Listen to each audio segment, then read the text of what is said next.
Long barrel has 45, short barrel has 357.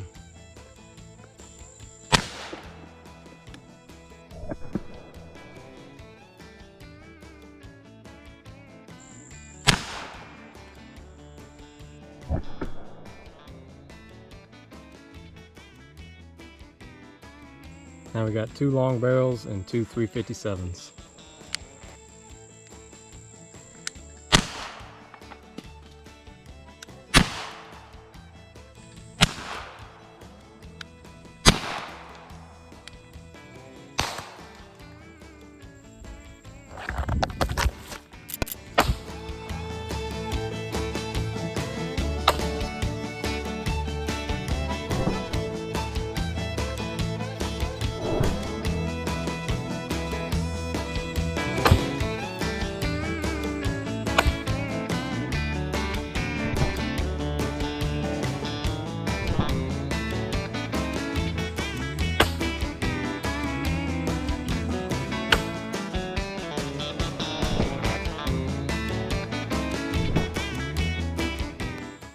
So let's talk about the results here.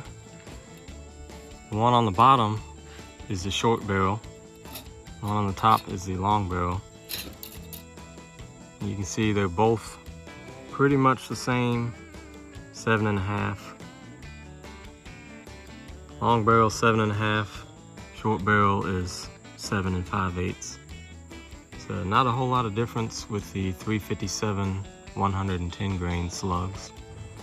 So moving on to the 45 caliber 155 grain. I moved to the other side because I can see them better over here. That is the short barrel, and that is the long barrel. So we'll see what the measurement is. Short barrel, 8 1/4, and the long barrel is 11 5/8. So quite a bit of difference there between the short barrel and the long barrel. This is the 30 caliber. On the top is the short barrel, and we're getting 9 3/4 of penetration out of it. And then this is the long barrel, more like 9 1/4. So you're actually getting more penetration out of the short barrel with the light 30 caliber slugs. These are 43.8 grain. Let's cut them out.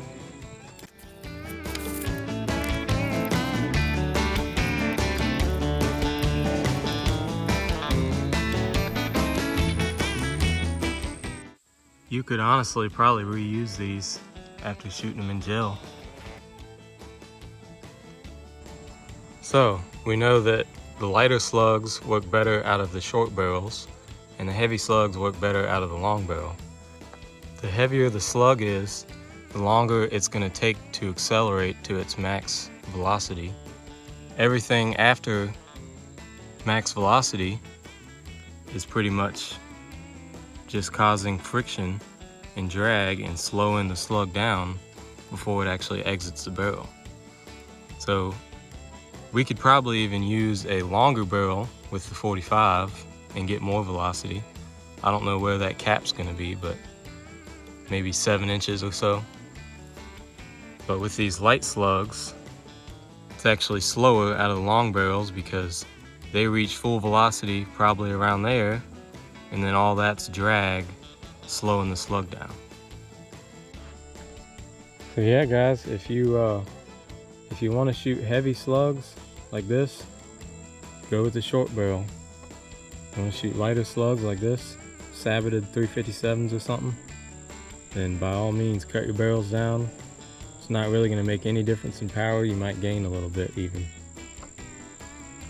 So a couple things I want to say about this gun. One very simple thing that a lot of people are doing wrong. When you load these cartridges and barrels in it, always load these. See these lines? Always have them parallel with each other, pointing out. Do not load them like this, because when you load them like that, there's a small amount of gas that releases from right there, And if it can't just go straight out, it's going to hit the other gas going the opposite way, and a little bit of that pressure is going to go back into one of your firing pins, possibly popping them out.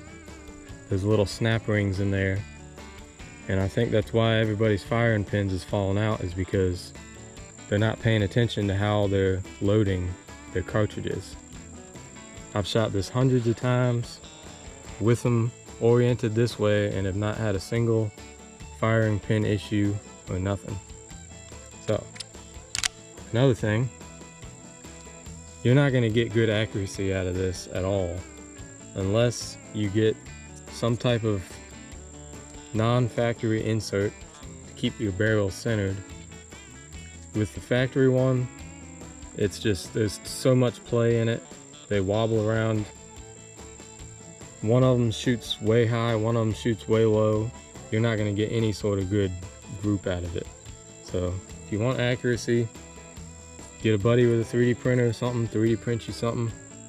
You can email me, I'll print you something.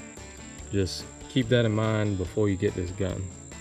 So every other time I change this disc and I take these apart, I put just a drop of this oil on the O-rings. That really helps keep it from seizing, also keeps it sealed better if you're going to be storing it pressurized for a long period of time. And then also, do not try to over pressurize these. If you go past 4,500 psi, that's just more things are going to break, and you're not really going to gain much performance out of it at all, if any. I mean, seriously, just fill it to exactly 4,500 every time and you're not going to have any issues. It's a very reliable gun as long as you do everything correctly when you're loading it and shooting it. Oh, and another thing I forgot to mention, don't just pull the trigger partly without shooting it. Like if you just pull it like that and don't actually fire it, what it's doing, there's a little rotating head on the hammer. When you pull it back, it rotates that head to the next firing pin. So if you only pull it partially, it's going to partially rotate that and possibly sometimes hit both firing pins. And when it hits both firing pins, both the barrels are going off. I've seen a lot of people doing that. And in some of the videos, you can even catch them when they're going to shoot it. They'll sit there and pull it slightly, let off, and then go and pull it the rest of the way, and then it'll double fire. So keep that in mind as well with this gun. Like I said, treat it right, shoot it correctly, load your cartridges correctly, and it'll be a very good, reliable piece for you.